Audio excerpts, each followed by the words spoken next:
जय शिव शंकर भोलेनाथ की। जय हो पार्वती मैया की। कहते हैं मन चंगा तो कटौती में गंगा। जिसका मन पवित्र होता है परमात्मा की हमेशा उन पर कृपा होती है। केदारनाथ धाम को क्यों कहते हैं जागृत महादेव, जानिए इस कहानी के माध्यम से। एक बार एक शिव भक्त अपने गांव से केदारनाथ धाम की यात्रा पर निकला। पहले यातायात की सुविधाएं तो नहीं हुआ करती थी, पैदल ही निकल पड़ा। रास्ते में जो भी मिलता केदारनाथ का रास्ता पूछ लेता, मन में भगवान शिव का ध्यान करता रहता। चलते चलते उसको महीनों बीत गए। आखिरकार एक दिन वह केदारनाथ धाम पहुंच गया। केदारनाथ के मंदिर में द्वार 6 महीने खुलते हैं और 6 महीने के लिए बंद रहते हैं। वह उस समय पर पहुंचा जब मंदिर के द्वार बंद हो रहे थे। पंडित जी को उसने बताया वह बहुत बहुत दूर से महीनों की यात्रा करके यहाँ पर आया है। पंडित जी से प्रार्थना की, कृपा करके दरवाज़ा खोलकर प्रभु के दर्शन करवा दीजिए। लेकिन वहाँ का तो नियम है, एक बार अगर दरवाज़ा बंद हो गया तो नियम ही होता है। वह बहुत रोया, बार बार भगवान शिव को याद किया कि प्रभु बस एक बार दर्शन करा दो। वह प्रार्थना करता रहा सभी से, लेकिन किसी ने नहीं सुनी। पंडित जी बोले अब यहाँ 6 महीने बाद आना। 6 महीने बाद यहाँ के दरवाजे खुलेंगे, क्योंकि यहाँ पर 6 महीने बर्फ़ और ठंड पड़ती है। और सभी जन वहाँ से चले गए। वह वहीं पर रोता रहा। रोते रोते रात होने लगी, चारों तरफ अंधेरा हो गया। लेकिन उसे विश्वास था कि अपने शिव पर कि वे ज़रूर कृपा करेंगे।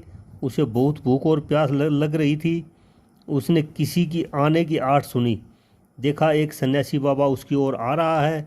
वह सन्यासी बाबा उसके पास आया और पास में बैठ गया। पूछा, बेटा कहाँ से आए हो? उसने सारा हाल सुना दिया और बोला, मेरा यहाँ पर आना व्यर्थ हो गया बाबा जी ने उसे समझाया और खाना भी दिया। और फिर बहुत देर तक बाबा उससे बातें करते रहे। बाबा जी को उस पर दया आ गई। वह बोले, बेटा मुझे लगता है सुबह मंदिर ज़रूर खुलेगा, तुम दर्शन ज़रूर करोगे। बातों बातों में इस भक्त को ना जाने कब नींद आ गई। सूर्य के मंदिर प्रकाश के साथ भक्त की आंखें खुली। उसने इधर उधर बाबा को देखा, किंतु वह कहीं नहीं थे। इससे पहले कि वह कुछ समझ पाता, उसने देखा पंडित जी आ रहे हैं अपनी पूरी मंडली के साथ। उसने पंडित जी को प्रणाम किया और बोला, कल आपने तो कहा था कि मंदिर 6 महीने बाद खुलेगा और इस बीच कोई नहीं आएगा यहाँ पर, लेकिन आप तो सुबह ही आ गए।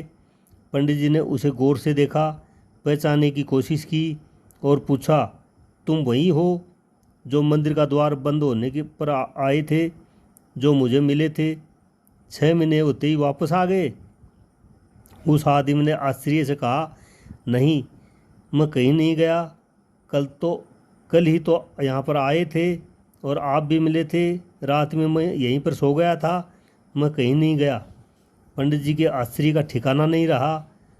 उन्होंने कहा, लेकिन मैं तो 6 महीने पहले मंदिर बंद करके गया था और आज 6 महीने बाद यहाँ पर आया हूँ। तुम 6 महीने तक यहाँ पर जिंदा कैसे रह सकते हो?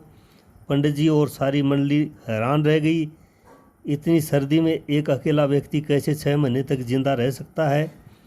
तब उस भक्त ने उनको सन्यासी बाबा की मिलने और उसके साथ की गई सारी बातें बता दी कि एक सन्यासी बाबा आया था, लंबा था, बड़ी बड़ी जटाएं, एक हाथ में त्रिशूल और एक हाथ में डमरू लिए मृगशाला पहने हुआ था। पंडित जी और सब लोग उसके चरणों में गिर गए और बोले, हमने तो जिंदगी लगा दी किंतु प्रभु के दर्शन नहीं पा सके। सच्चे भक्त तो तुम हो, तुमने तो साक्षात भगवान शिव के दर्शन किए हैं। उन्होंने ही अपनी योग माया से तुम्हारे 6 महीने को एक रात में परिवर्तित कर दिया, कालखंड को छोटा कर दिया। यह सब तुम्हारे पवित्र मन, तुम्हारी श्रद्धा और विश्वास के कारण ही हुआ है। आपकी भक्ति को प्रणाम और आपकी श्रद्धा को प्रणाम। जो भक्त कमेंट बॉक्स में जय श्री भोलेनाथ लिखेंगे या हर हर महादेव लिखेंगे, उनकी भोलेनाथ हर मनोकामनाएं पूर्ण करेंगे। जो लाइक करेंगे उनको भी अच्छी खबर मिलेगी। जो ये कहानी पहली बार सुन रहे हैं वो भक्त सब्सक्राइब करें, ताकि इसी प्रकार की भक्तिमय कहानियाँ आपको सुनने को मिलती रहें। और मेरी भोलेनाथ से विनती है कि कहानी सुनने और सुनाने वालों को सभी को सुख समृद्धि और वैभव की प्राप्ति होती रहे। जय शिव भोलेनाथ, सबका भला हो। जय हो पार्वती मैया।